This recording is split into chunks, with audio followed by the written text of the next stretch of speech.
High in the mountains, beyond marked trails and forgotten roads, whispers told of a village that didn't appear on any map.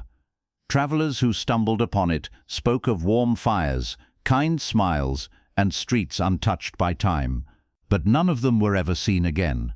Locals warned that the villagers weren't real, that their faces were too perfect, their voices too hollow, and once you entered their homes, the doors never opened again. The first mention of Hollow Vale came from a hiker in the 1970s who swore he had found a hidden mountain village. He described cobblestone streets, flower boxes beneath windows, and villagers who welcomed him with open arms. But when he returned a week later with friends, the village was gone. Only forest and rock remained. Over the years, stories multiplied. Lost hunters, wandering travelers, even a handful of mountaineers, all spoke of the same place, a perfect little village tucked into a valley. And every story ended the same way. Those who stayed never came back.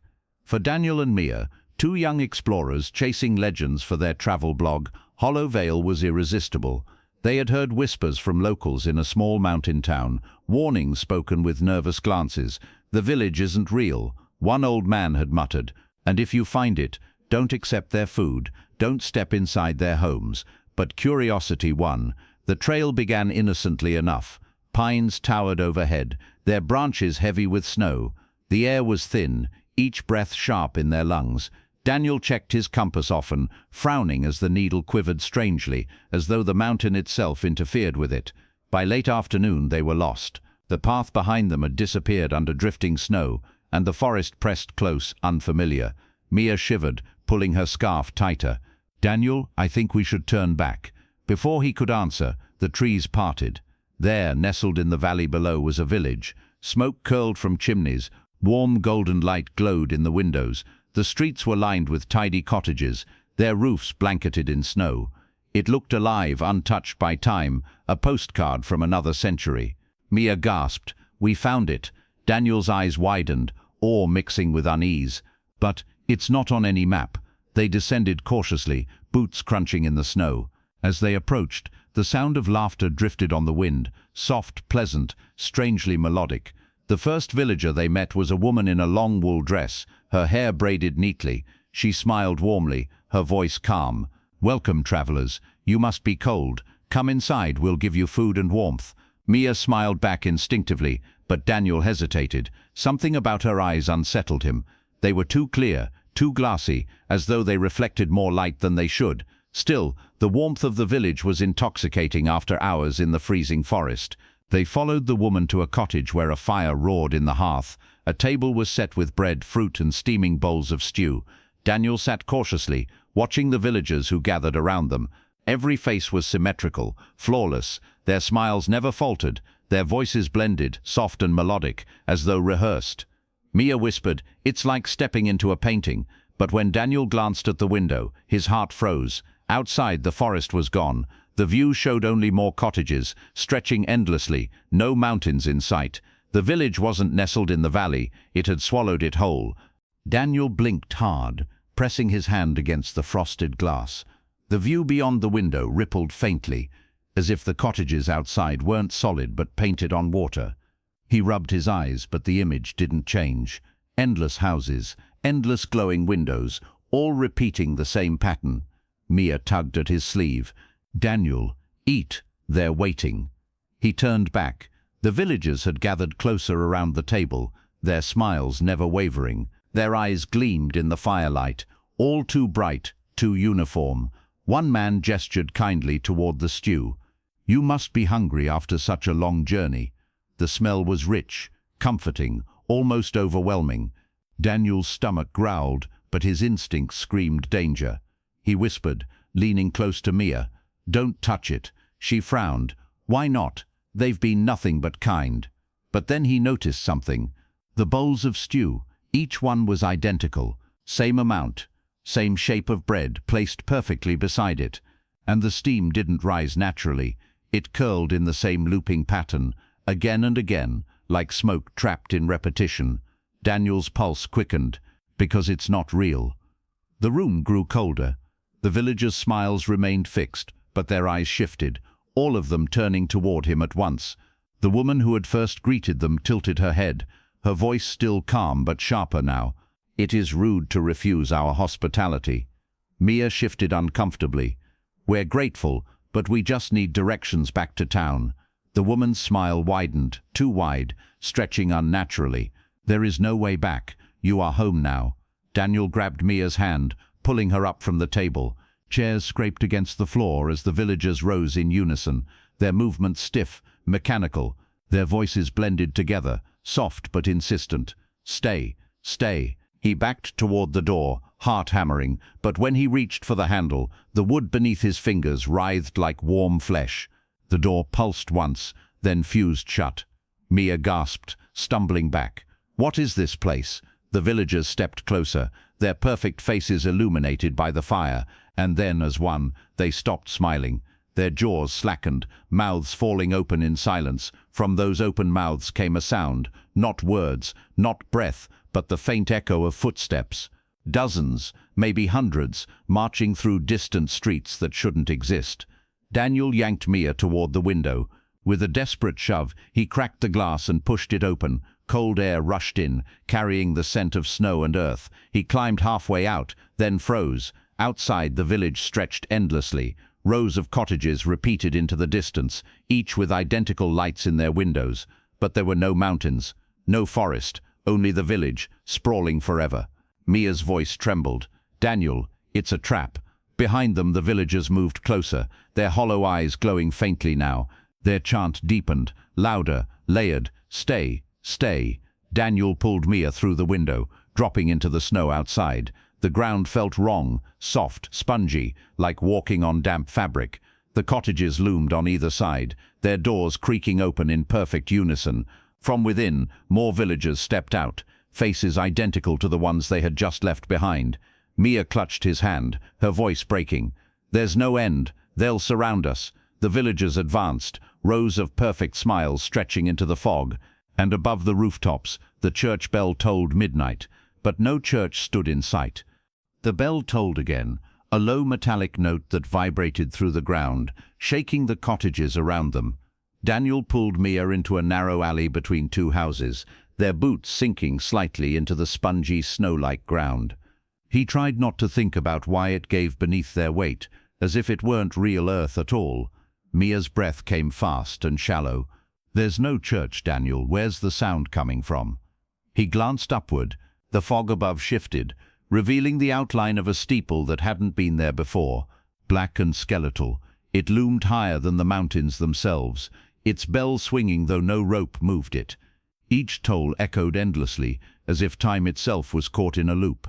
The villagers' chants swelled louder. "Stay, stay." Their voices layered together, harmonized yet hollow, like a choir with no breath behind it. From every doorway, identical figures stepped out, filling the streets. Their perfect faces reflected the same expressionless smile, their hollow eyes fixed on Daniel and Mia. "We have to keep moving," Daniel hissed, dragging her deeper into the alley. They emerged into a small square where a fountain stood frozen, its water caught in mid-splash as if time had stopped. Around it, children played silently, their movements jerky, repeating the same gestures again and again. One child skipping rope, another tossing a ball that never fell. None made a sound. Their eyes, too, glowed faintly in the dark. Mia clutched Daniel's arm, her voice breaking. "They're not real, they're copies." One of the children's heads snapped toward them, unnaturally fast, the smile stretching wide across its face. The ball it held froze mid-air, hanging in place. Slowly the other children turned too, their glowing eyes locking onto the intruders. The chanting ceased, silence fell over the village. Then, in unison, every villager, adults and children alike, opened their mouths and inhaled. The sound was deafening, a rush of air that pulled at Daniel and Mia's clothes, tugging them forward. The cottages leaned inward, their windows flickering brighter, sucking the air as though the entire village was breathing them in. Daniel wrapped his arms around Mia, forcing them both to the ground. He dug his fingers into the spongy surface, anchoring them. His lungs burned as the air thinned, as if the village itself was trying to swallow their breath. With a violent gasp, the inhalation stopped.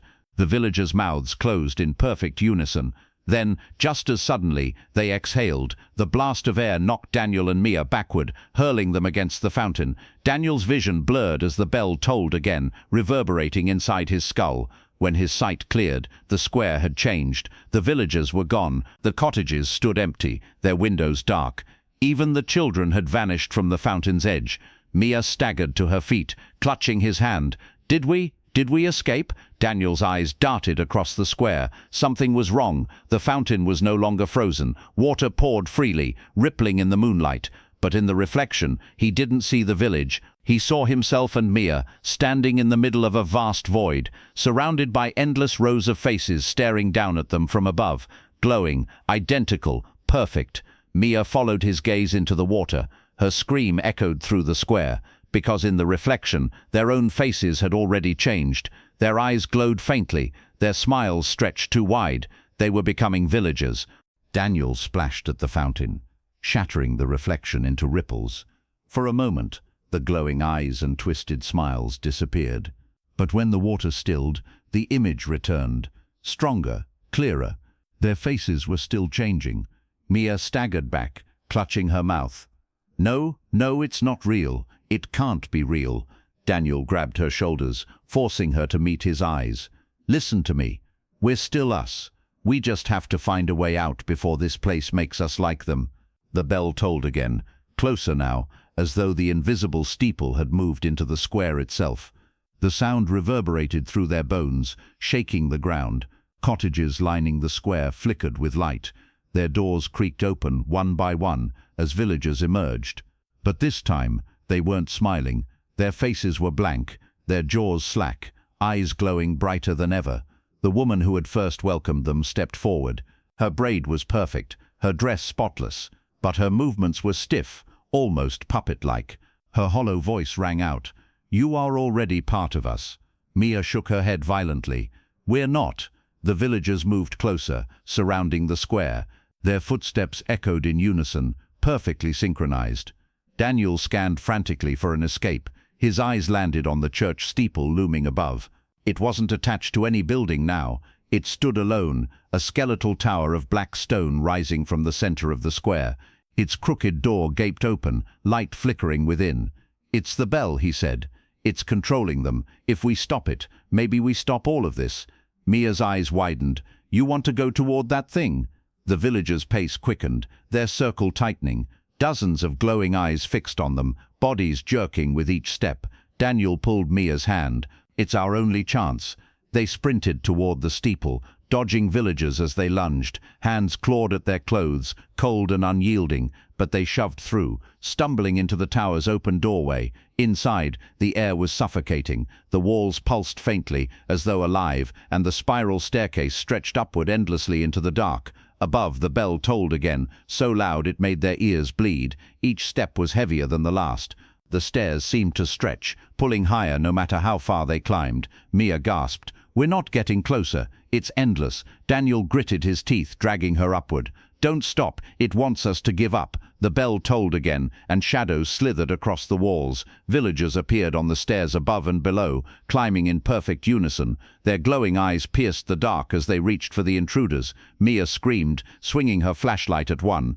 The beam cut through its face like mist, but its hand remained solid, icy fingers brushing her arm. Daniel shoved it back, the figure dissolving only to reform a few steps higher. The staircase shook violently. The bell above roared louder, its sound no longer metallic, but like a living voice, deep, commanding. "Stay!" Mia's knees buckled under the weight of the sound. Daniel hauled her up, both of them staggering as the stairs warped beneath their feet. At last, they burst onto the platform where the bell hung. It was enormous, larger than a house, suspended by chains of black stone. Its surface was cracked, but each time it tolled, the cracks sealed and split again, as if feeding on the sound. The villagers poured onto the platform, their glowing eyes surrounding them. The braided woman stepped forward, her voice hollow. "End the struggle. Join us." Daniel seized a broken beam from the floor, gripping it like a weapon. His eyes burned with defiance. Not a chance. He swung the beam at the bell with all his strength. The sound that followed was not a ring. It was a scream. The bell cracked open, light spilling out, flooding the tower. The villagers shrieked in unison, their perfect faces twisting, their forms warping as though unraveling. The tower shook violently, threatening to collapse. Mia covered her ears, her voice lost in the roar. Daniel shouted, "Run!" The tower groaned as the fractured bell screamed, light pouring from the cracks in blinding waves. Daniel grabbed Mia's hand and pulled her down the trembling staircase. Each step shook violently, pieces of stone breaking free and plummeting into the void below. Behind them, the villagers shrieked in unison, their voices hollow and metallic, their perfect faces warped and split as though their flawless masks were crumbling. Some collapsed into ash, others dissolved into streams of light that spiraled upward into the bell itself. Mia stumbled, nearly falling as the stairs lurched sideways. Daniel caught her, hauling her forward. "Don't stop, we have to get out." But the staircase twisted, stretching farther with each step, as though the tower resisted their escape. The bell tolled again, not a clean note but a ragged, broken sound, like metal tearing. The force of it knocked them to their knees. Mia covered her ears, screaming, "It's trying to pull us back." Daniel dragged her up again, his chest burning, lungs fighting for air. Shadows darted along the walls, villagers still pursuing them, their glowing eyes flickering wildly, their bodies jerking like broken marionettes. They reached the bottom at last, stumbling through the warped doorway into the square. The village had changed. The cottages leaned at impossible angles, their windows stretching into vertical slits of light. The ground rippled beneath their boots like water, each step sinking into the surface. Above, the skeletal steeple twisted into smoke, rising higher as though the sky itself was tearing open. And the villagers, they were everywhere. Hundreds of them filled the streets, but their perfect masks had broken. Some had too many eyes, glowing like lanterns. Others had mouths stretching from ear to ear. Their voices overlapped into a monstrous chorus. "Stay, stay, stay, stay," Mia sobbed, clutching Daniel's arm. "We can't fight them all." Daniel scanned the chaos desperately. His eyes caught something strange. The forest. Through the shifting rows of cottages, he saw a glimpse of trees. Dark, real, solid trees swaying in the wind. An exit. "There," he shouted, dragging Mia toward the break in the illusion. They shoved through the writhing crowd. Villagers clawed at their clothes, their cold fingers scraping across their skin. Daniel swung wildly with the broken beam he still carried, scattering them like smoke. But each time one dissolved, another appeared in its place. The bell tolled again, its fractured scream shaking the ground. Cracks spiderwebbed across the cottages, light spilling from within. The entire village trembled, as though collapsing inward. Mia stumbled, her breath ragged. "Daniel, I can't." He pulled her up, voice hoarse. "You can, just a little further." At last, they broke through the final row of cottages. The forest loomed before them, dark and silent, the snow glittering under the moonlight. They sprinted toward it, hearts pounding, lungs burning. Behind them the village roared. The bell's scream rose to a final, shattering crescendo. The light engulfed everything, cottages, villagers, even the sky itself, before collapsing inward like a dying star. And then, silence. Daniel and Mia stumbled into the forest, collapsing into the snow. The night was still. The air smelled clean again, sharp with pine and frost. For the first time they could breathe. Mia's sobs shook her shoulders. "We made it. We're out." Daniel held her close, staring back at the valley. The village was gone. No cottages, no steeple, only the dark line of trees against the mountain. But as the wind shifted, he froze, because beneath the howling of the storm, faint and distant, came the sound of a bell tolling once more. The sound of the bell rolled through the mountains like thunder, faint yet inescapable. Daniel froze, his breath misting in the cold night air. Mia clutched his arm, shaking her head violently. "No, it's gone. We saw it collapse. It's gone." But the bell tolled again, closer this time. The forest around them seemed to bend with the sound, branches quivering as if the trees themselves were listening. Daniel pulled Mia to her feet. "We can't stay here. We have to get back to the village, the real one." They stumbled through the snow, following the slope downward. The moon lit their path faintly, but the forest was endless, every tree identical to the next. Daniel checked his compass, but the needle spun wildly, trembling as though it couldn't decide which way to point. Mia's voice cracked. "What if it's not letting us go?" Daniel forced a steady tone, though fear gnawed at him. then we keep moving until it does. They walked for what felt like hours. The snow grew deeper, the air colder. Mia shivered violently, her scarf pulled tight around her face. Daniel tried to keep her spirits alive, pointing out landmarks, but the truth became clear. Every path circled back on itself, and then they saw it. Through the trees a glow flickered. At first Daniel thought it was moonlight on ice, but as they drew closer, his stomach dropped. It was a window. A single cottage stood in the clearing ahead, warm light glowing from within, smoke curling from its chimney. Its door was slightly ajar, swaying gently in the wind. Mia clamped her hands over her mouth, shaking. "No, Daniel, we left, we escaped." Daniel's jaw clenched. "It's trying to pull us back." The bell tolled again, deafening now. Snow fell from the trees in heavy clumps, the ground trembling with the sound. The door of the cottage swung open wider, revealing a warm fire inside. A silhouette moved across the window, a woman, smiling, beckoning them in. Mia sobbed, stumbling backward. "I can't do this again." Daniel held her close, forcing her to meet his eyes. "Listen to me. We don't go near it, no matter what we see, no matter what we hear. We don't go inside." They turned away, forcing themselves deeper into the forest. But with every step, the bell followed. The sound grew fainter, then louder, as if circling them, and each time it rang, new lights appeared between the trees, more cottages, glowing faintly, multiplying around them. The forest dissolved into a maze of houses. Warm windows lit up the night, identical cottages, stretching endlessly in every direction. Doors creaked open in unison. Villagers stepped out, their perfect faces glowing faintly in the moonlight. Mia screamed, clinging to Daniel. "It's the same place. It never let us go." The villagers advanced slowly, their smiles wide, their voices harmonizing into a single word: "Stay." Daniel spun frantically, searching for any break in the illusion. His eyes caught movement above. Through the fog, a faint line of stars shone, barely visible. He grabbed Mia's hand. "The sky, it's real. If we follow it, maybe we can find a way out." They ran, dodging between cottages, the villagers' voices swelling around them. The bell tolled again, shaking the ground, but Daniel refused to stop. They followed the stars, bursting through the endless maze of houses until the glow faded, and then suddenly the forest returned. They collapsed into the snow, gasping for breath. The cottages were gone. The villagers were gone. Only the trees surrounded them now, but the silence didn't last. From deep in the woods came the sound of footsteps, slow, deliberate, many at once. The villagers were following. The footsteps grew louder, crunching steadily through the snow. Dozens of them, moving in perfect rhythm. Daniel pulled Mia behind a fallen log, crouching low. Their breaths puffed white in the cold, each exhale too loud in the silence. Mia's eyes widened with terror. They're everywhere. Through the trees, pale figures emerged. Villagers, hundreds of them, walking in eerie unison. Their glowing eyes swept the forest, scanning, searching. Each step was synchronized, boots pressing into the snow with mechanical precision. Daniel whispered, "Don't move, don't make a sound." The villagers passed slowly, their mouths half open, humming softly. The tune was faint at first, then grew clearer, the same rhythm as the bell.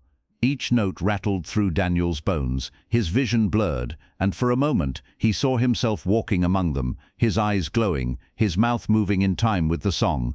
Mia shook him, whispering desperately, "Daniel, stay with me." He blinked hard, the illusion fading, but the humming persisted, wrapping around them like a net. One of the villagers stopped suddenly, its head jerking to the side. The glow of its eyes pierced the darkness, locking on the fallen log. Mia's hand flew to her mouth to stifle a scream. The villager tilted its head unnaturally, then raised its hand. Instantly the others stopped, turning their hollow gazes toward the same spot. The forest grew silent, every figure frozen, listening. Then, all at once, they began to move straight toward the log. Daniel grabbed Mia's hand. "Run!" They bolted into the forest, branches slashing at their faces, snow dragging at their boots. The villagers gave chase, their footsteps pounding in unison, the humming swelling into a deafening chant. "Stay, stay, stay." The forest twisted around them, trees shifting like pieces on a board. No matter which direction they turned, the glow of villagers' eyes surrounded them. Mia sobbed, "We'll never get out." But then Daniel saw it, a narrow gorge cutting through the mountain, half buried in snow. At the bottom, a frozen river glistened faintly in the moonlight. "This way," he shouted. They slid down the slope, crashing into the ice below. The villagers poured onto the ridges above, their glowing eyes glaring down like stars. Slowly they began to descend, marching down the walls of the gorge in impossible unison. Daniel pulled Mia along the frozen river, their feet slipping as they ran. Behind them, the bell tolled again, echoing through the gorge, cracking the ice beneath their feet. Water gurgled below, black and endless. The villagers' chant grew louder, voices multiplying until it felt like the mountains themselves were speaking. "Stay, stay, stay." The ice split open, with a deafening crack. Daniel and Mia stumbled, falling hard. Freezing water surged up through the fissures, swallowing the path ahead. The current roared, pulling at their legs. Daniel gritted his teeth, dragging Mia onto a slab of ice. "We follow the river. It has to lead somewhere." They clung together as the current carried them away, the villagers' glowing eyes fading into the distance. The bell tolled once more, low and mournful, vibrating through the ice. Mia buried her face against Daniel's chest, shivering. What if it never ends? What if the river just brings us back? Daniel stared ahead, the current rushing faster, twisting deeper into the mountain. His voice was hollow, heavy with dread. "Then we fight until it does." Behind them, the gorge collapsed into darkness. The last thing they saw before the bend swallowed it all was the villagers lining the cliffs, unmoving, their glowing eyes fixed on the fleeing pair. The current dragged them deeper into the mountain, the frozen river breaking apart beneath their weight. Daniel clung to Mia as the ice shattered around them, plunging them into the black water. The shock of the cold stole his breath, knives of ice stabbing his chest. He kicked hard, dragging her upward until they broke the surface, gasping for air. The current swept them into a cavern where jagged icicles hung from the ceiling like fangs. The water glowed faintly, lit by some unseen source, casting ripples of pale light across the stone walls. Mia coughed violently, her lips blue, but she clung to Daniel's arm, refusing to let go. They pulled themselves onto a slab of ice, shivering uncontrollably. For a moment, there was silence but for the echo of dripping water. Then, from the far end of the cavern, came the sound they dreaded most, the bell. It tolled once, deep and mournful, the sound vibrating through the walls. Daniel and Mia exchanged a look of pure terror. "No," Mia whispered. "It followed us." A faint glow appeared in the distance. Not sunlight, lanterns, dozens of them, swaying in perfect rhythm. Slowly villagers emerged from the shadows, their glowing eyes reflecting off the ice.